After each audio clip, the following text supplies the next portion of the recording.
Hello?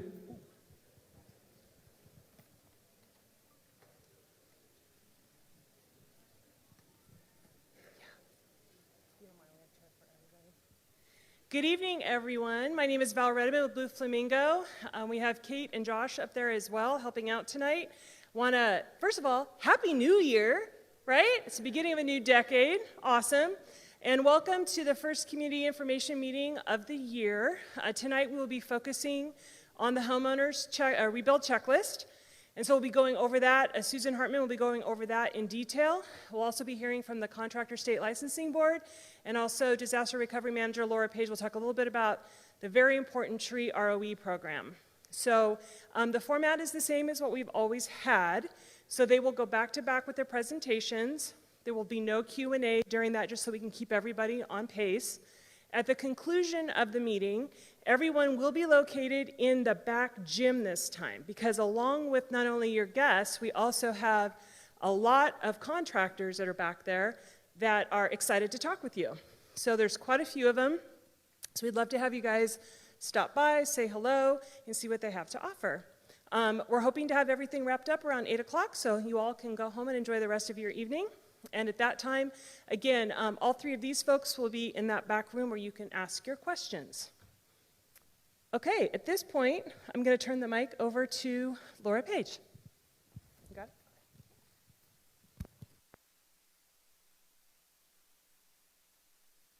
Good evening, everyone.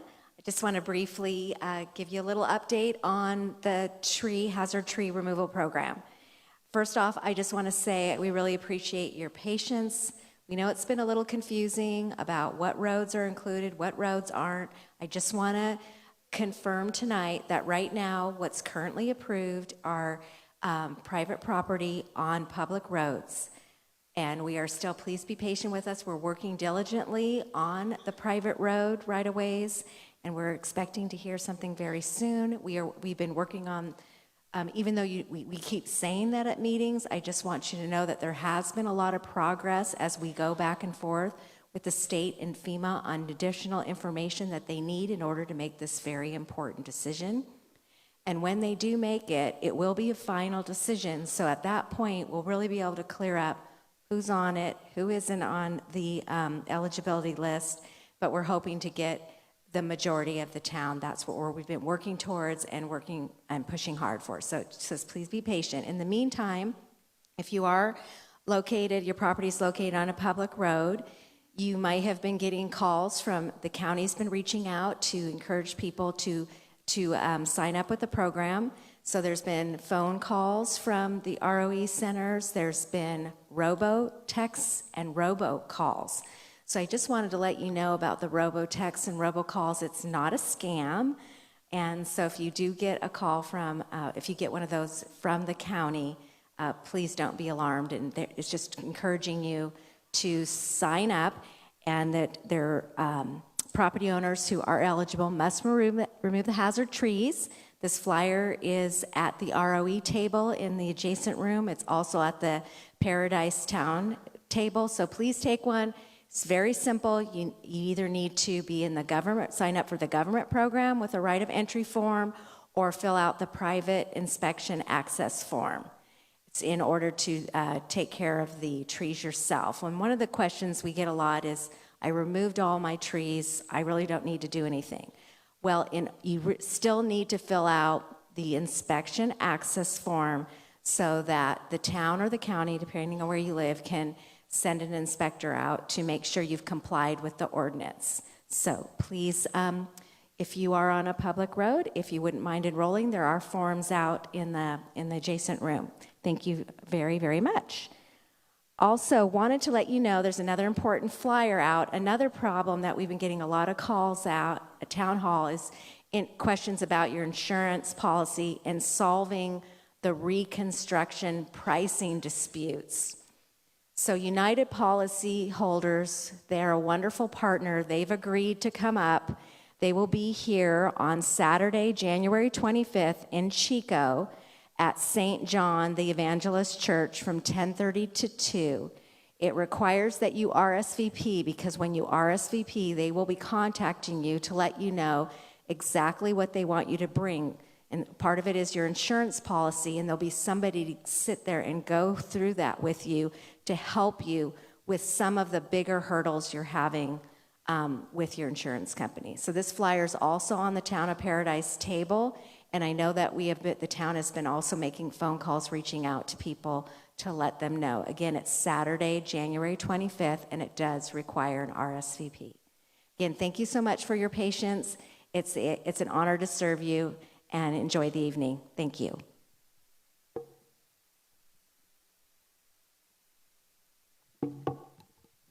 Good evening, everybody. My name is Susan Hartman. I'm the Community Development Director for the Town of Paradise, and I really appreciate you taking the time tonight to come hear about this. We're going to go over this residential site-built, sometimes called stick-built, checklist, and the goal here is just to give you, either as a homeowner or a contractor, a better understanding of this form, what it is we're looking for from you to help speed up that intake process and maybe clear up any confusion about any of these forms. So we're going to go there's actually a checklist, and we're going to go item by item. There's 10 checklist items on there, so that by the end of this, hopefully you'll have a better understanding of what each of these checklist items are.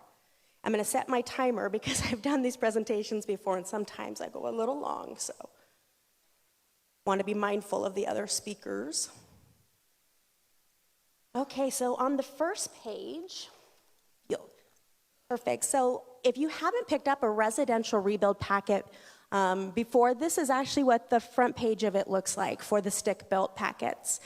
And it just kind of goes over some of the general overviews of the rebuild process. The very first item is about debris removal.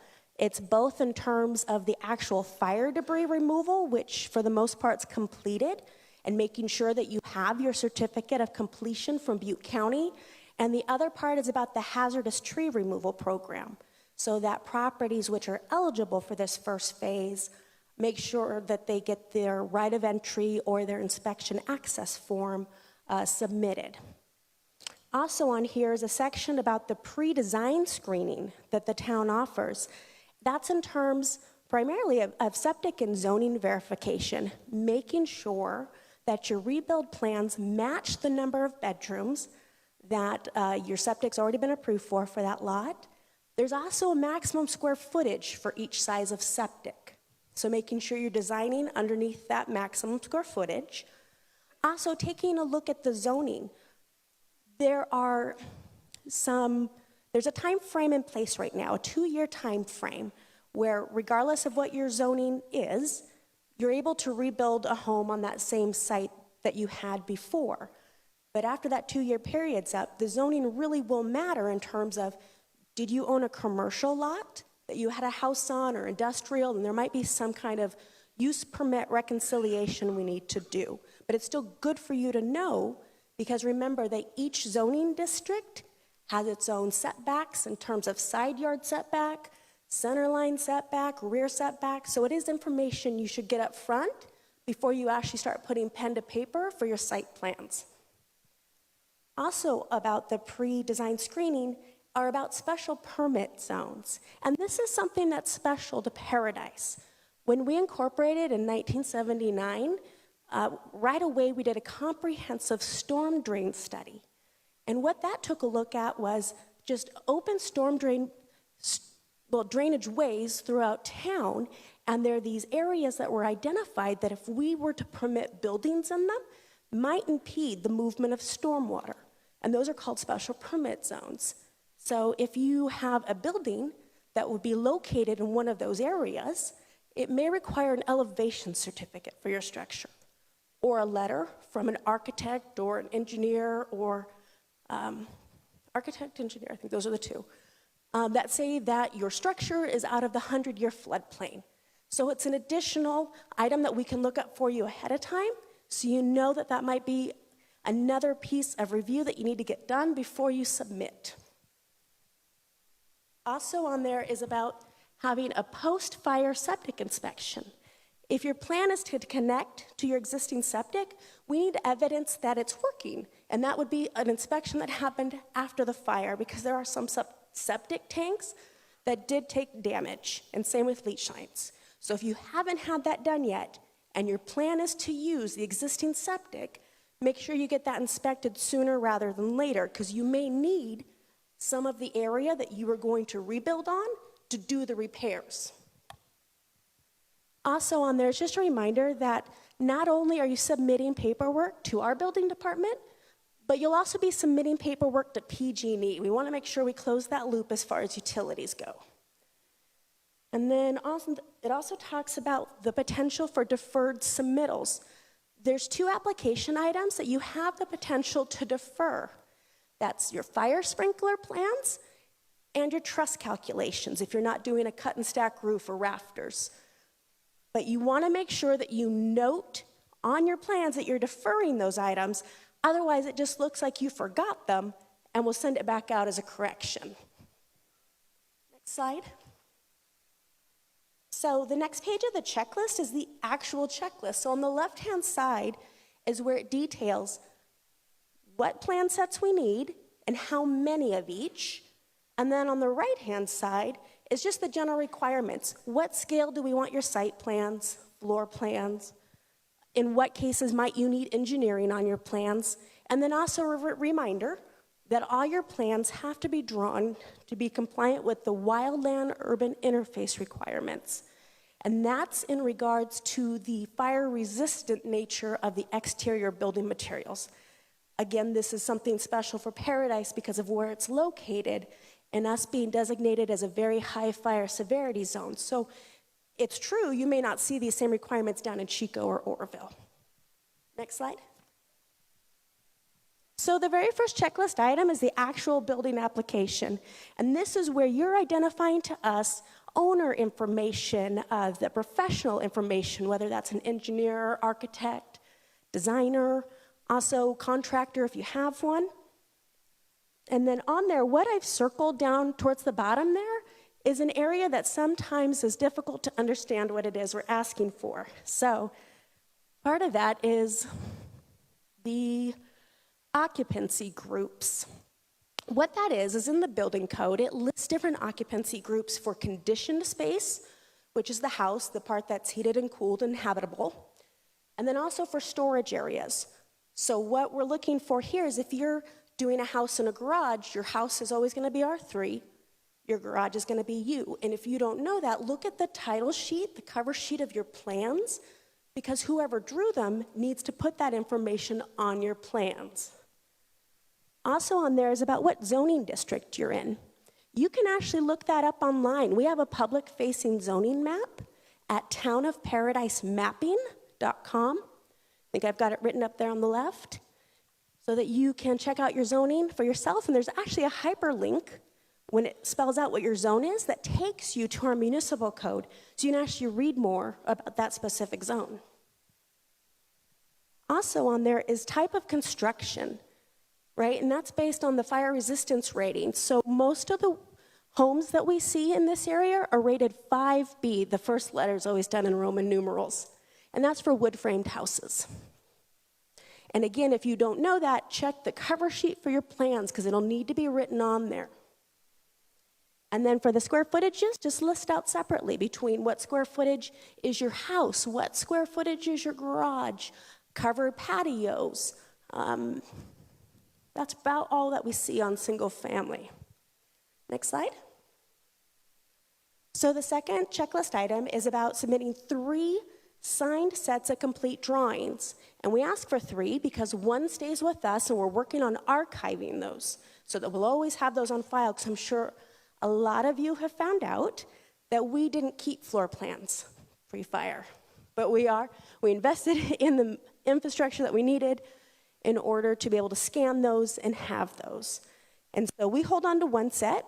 You'll end up with an approved set to keep on the job site, and that's for our inspector to be referencing, because we certainly can't remember all 700 floor plans that we have in right now. And then also 1 set ends up going to the assessor. They keep record of these just for record-keeping purposes. I'm sure a lot of you have had to reach out to the assessor to find out what you had there pre-fire, and that's what they do, is they just track what dates we issued the permits, the square footages, so they have that in their record-keeping database also. And then just make sure that whoever drew the plans signed them, whether that's you, the contractor, the architect or engineer or designer. And then pages 3 through 8 in the checklist itself actually give you the detailed list of what do we want to see on your electrical plan, on your plumbing plan, on your foundation plan, so you know exactly what our plan checkers are looking for. Next slide. The next checklist item is 2 sets of structural calculations. And this is just if your project needed them. Not all of them do. But if you go outside of what's called conventional light frame construction in the California Residential Building Code, you'll need to have these additional structural calculations stamped by an engineer, plus they usually stamp the appropriate plan sets in your building packets. So this is usually what they look like, just like this, and you'll have 2 sets of them. We'll hold on to one, you'll get one back. Next slide.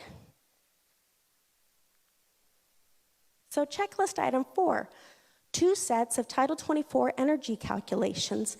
And this is to show that your project as designed complies with the California energy standards, and they almost always look exactly like this. They're going to say Title 24 report on the top. 99% of the time, they're separate packets, just like the structural calcs. Once in a while, your designer may actually incorporate them into your plan sets. I'm familiar with one local engineer who does that, but it'll still look exactly like this. They're just laid out onto the big sheets. So make sure you got 2 copies. We'll keep one. You'll get one back. Checklist item 5 on the next page. 2 sets of truss calculations. So for your roof framing, you're either going to build it yourself, and we call that cut and stack or rafters, or you're going to buy pre-manufactured engineered trusses. And if that's the way you go, you end up with truss calculations that come in a separate booklet from your truss manufacturer. So if you're using trusses, again, we need 2 sets of those truss calcs, and this is one of the items that can be deferred. Make sure you note it on your plan, and then you'll just need to make sure you get them submitted and approved before your framing inspection. So on the next page, checklist item 6 is your surveyor certification. So this is a certification of either your existing survey pins, because there's still a lot of the town that was created through either a parcel map or a subdivision, and you already have property markers, and they just need to be verified by a surveyor. It's possible that they come out to verify those pins and they can't find them all, so they have to reset one, and that's called a corner record, and they'll go record that new pin they set with the county. And then the third option that a surveyor has is to actually do a record of survey when there is no pins out on the property. So they're going to pick one of those 3 options. Your surveyor fills out this form and they attach a copy of that map. And that's what we use in the building department to match against the site plan you submitted to make sure all those dimensions match up.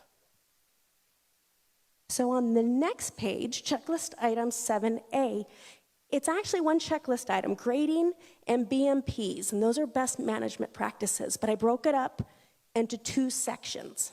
So first about the grading. So the grading is just 4 questions.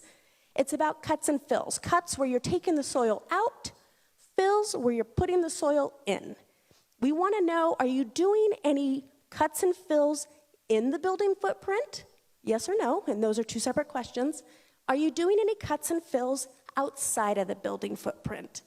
And for those outside of the building footprint, they give you a height and a slope cut, and then also cubic yardage.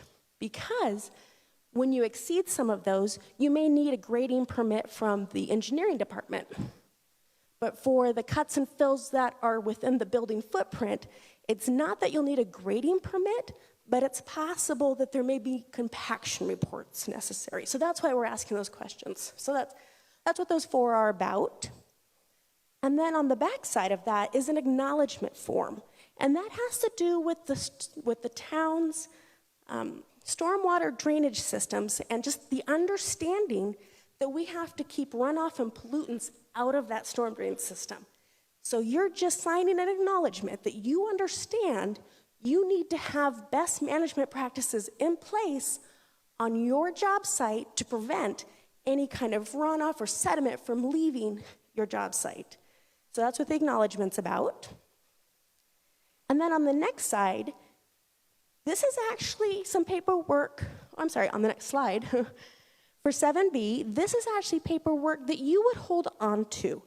These are the BMPs, the best management practices that the towns put together for you to go through and pick what works best for your job site. So you would pick some from the erosion control, which is just about making sure the dirt stays where it's supposed to, so maybe some straw on there, revegetation.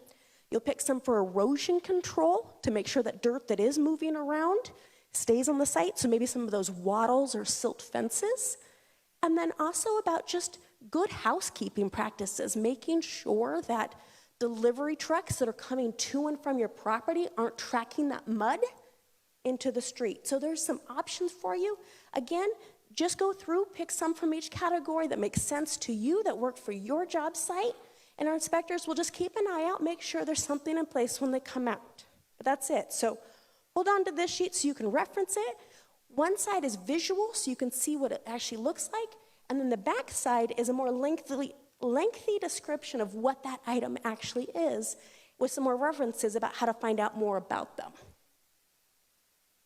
So on the next checklist item, this is the completed C&D packet, and that is construction and demolition, and that's been part of the building codes now for at least the last 2 cycles.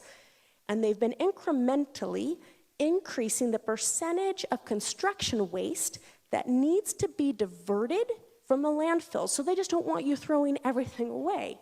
So you need to call out at least 65% of your construction and demolition waste and find another place for it, whether that's recycling or reuse somewhere.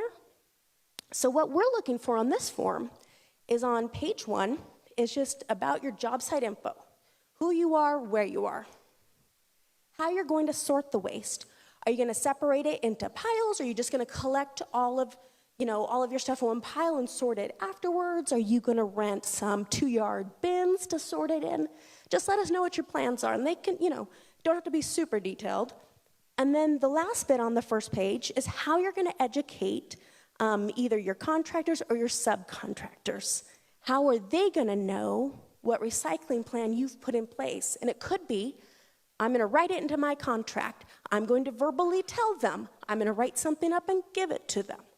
I'll show them where those stacks are. We just want to know how you're going to pass on that information, right? So if you're an owner, how are you going to tell your contractors? And if you're the prime contractor, how are you going to tell your subs? And then on the back page, page 2, on the left-hand column, this is part of the submittal process, it gives you a whole list of different kinds of construction and demolition debris. So brick, tile, cardboard, glass, all these items. So any of them that might actually appear on your job site, we just need you to check mark, do you plan to landfill it, recycle it, or, oh lordy, with salvage? It's one of those 3. You just put a check mark. So on the cardboard, I'd hope you put recycle, and then look at the others and see. So salvage would be, I'm going to reuse that. I'll keep that. I can take it to my next job site, something like that, right? So you'll turn that into us with your packet. We're going to check it, and then we're going to give it back to you when we issue the permit. And you hold on to that, because at the end of your job, we're going to need it back with your actual tickets from places that you recycled at, places that you landfilled at, so that you can fill out the right column about where you actually took the materials and how much you took. Because we have to scan these and send them to CalRecycle at the state level. So it's very, very important that you keep your receipts. We have to show that we are doing our efforts to be compliant with the building code. So remember, this is a building code requirement, and so we are going to collect that information from you at the end, so I cannot stress to you the importance of keeping your receipts. So on the next slide is checklist item number 9, and that is 2 sets of fire sprinkler plans.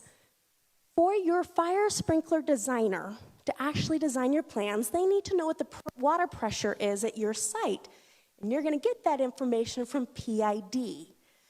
You go to them to fill out the application to have a flow test done at where your meter was. You'll take that information and give it to your sprinkler designer so they can design your sprinkler system. This is the other item that can be deferred because we do know there is a wait with PID. So again, if you need to defer fire sprinklers, put it on your plan. And then again, we need to have your plan submitted and approved prior to framing on this.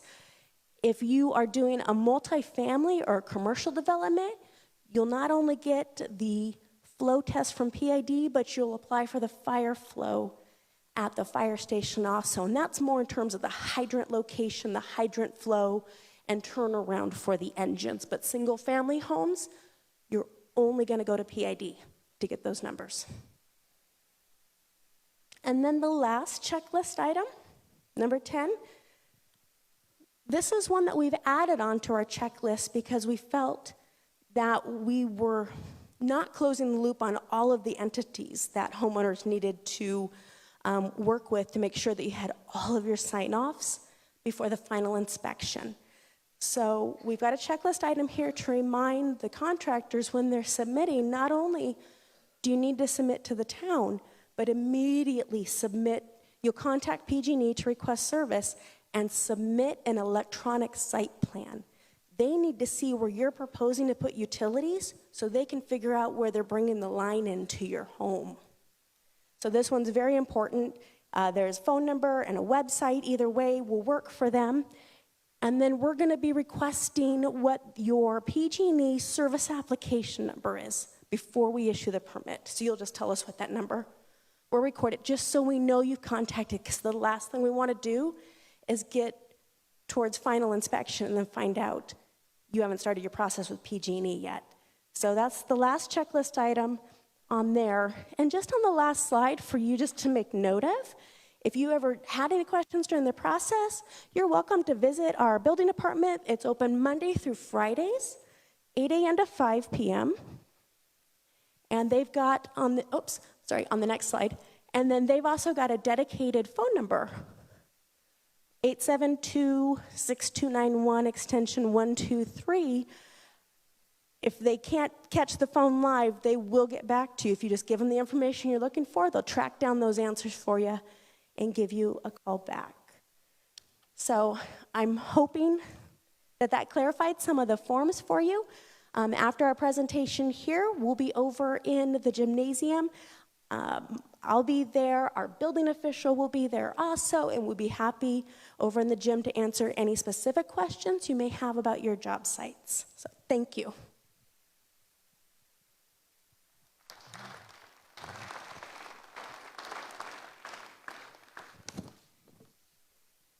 Well, good evening.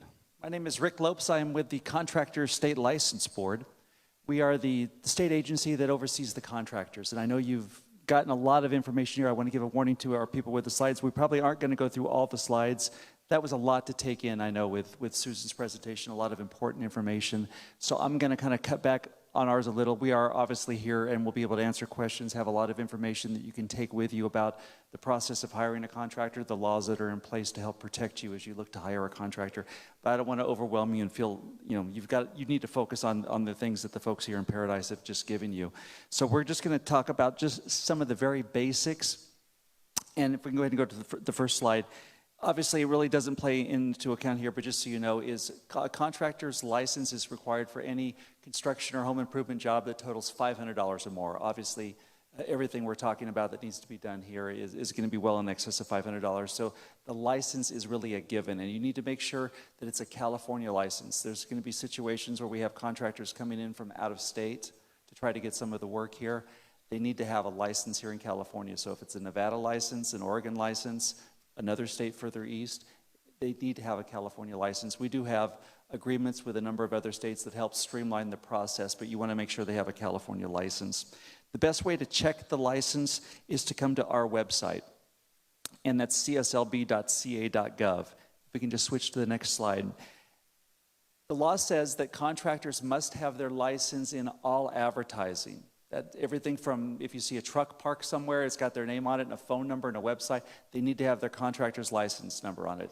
It needs to be a flyer that you may come across, a business card, anything that is advertising for the company needs to have their contractor's license number. That's going to be a number that's likely going to be either 6 digits long or 7 digits long. A couple of years ago, we hit our 1 millionth license, so the licenses have now expanded into the millions. So the vast majority, I mean, if you come up across a contractor whose license is only 5-digit long, that means they've probably been in business for 40 or 50 years. So maybe that's a good sign if you do see that. But to be aware, so you're going to want to look for that license before you get anybody to come give you a bid.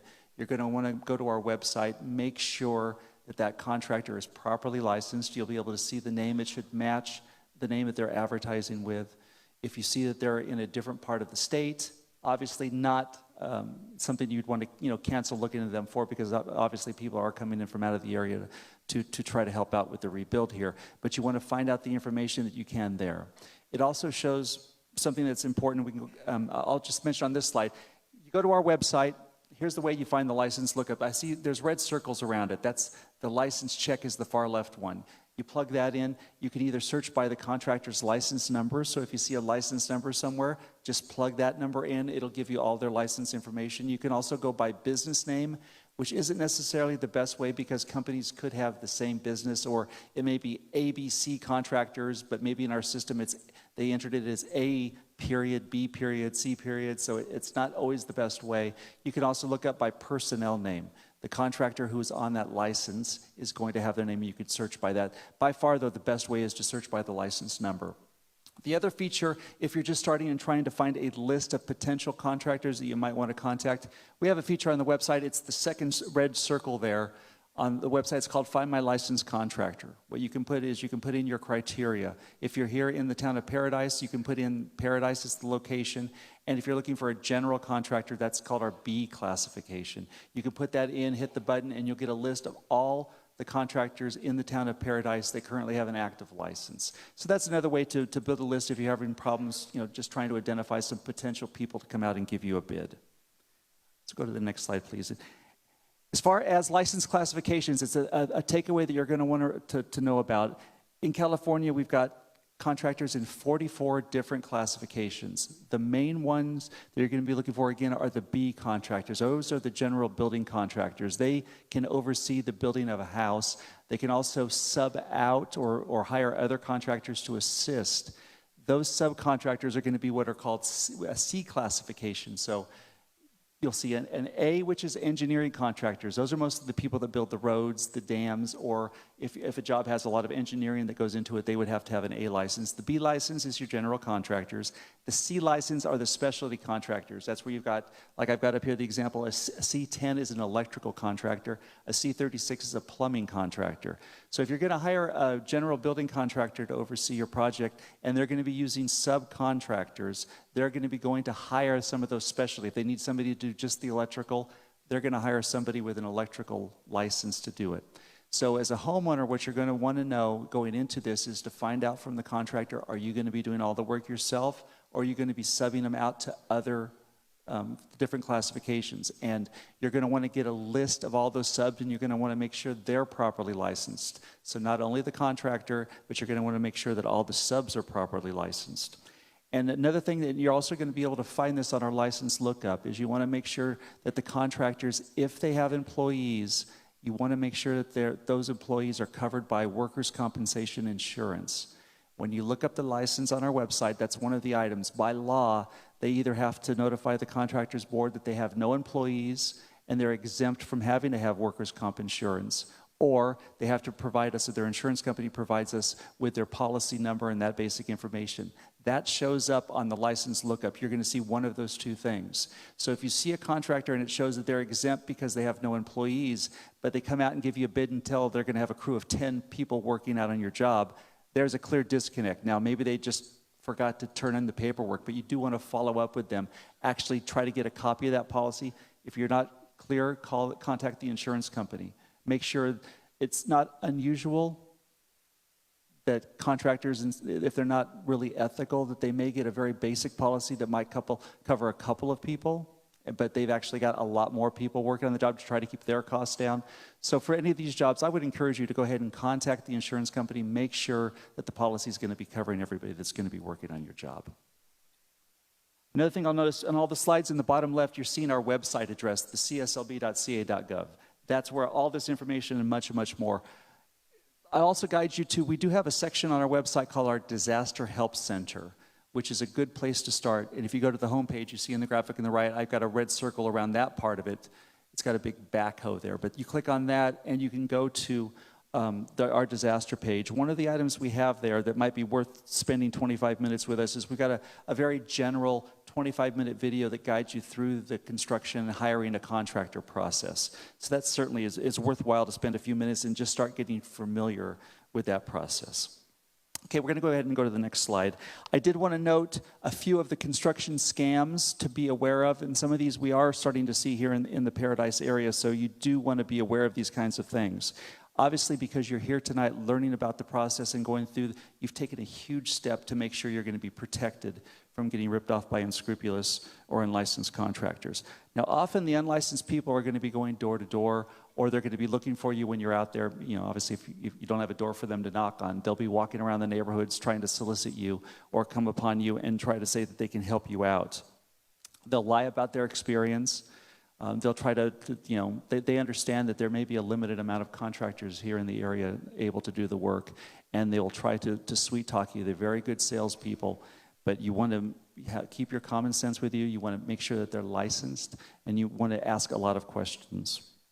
The other thing to be aware of is the people coming up here to get work in some cases are licensed contractors, but they may have just recently gotten their license, and there may be some concern that, you know, obviously not all contractors are created equal. Contractors can do a whole different range of work. Some contractors focus on rebuilding homes or new builds, which are the kinds of things that are happening here. Other contractors are just used to doing maybe a kitchen, you know, putting up cabinets in a kitchen addition or a bathroom addition.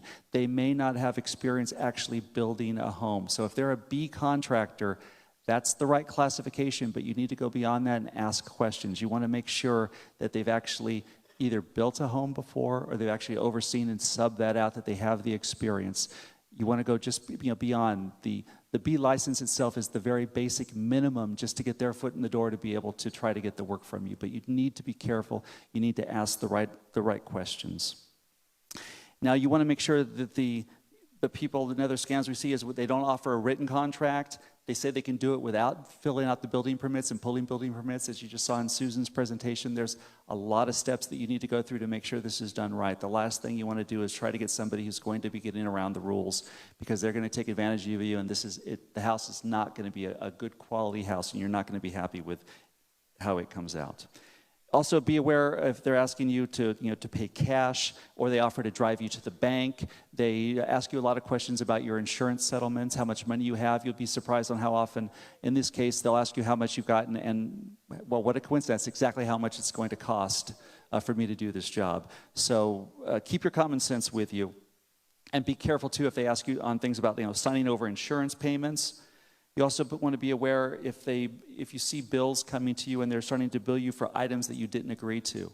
Things like maybe travel. If they're out of the area and they have to travel, and all of a sudden you see charges coming to you for their travel costs. Maybe they needed to buy new equipment and they're charging you for that. A good contractor, builds in the price. When a contractor is going to give you a contract that you sign and you agree to have a job done for a certain amount of money, they agree to do the job for that amount of money.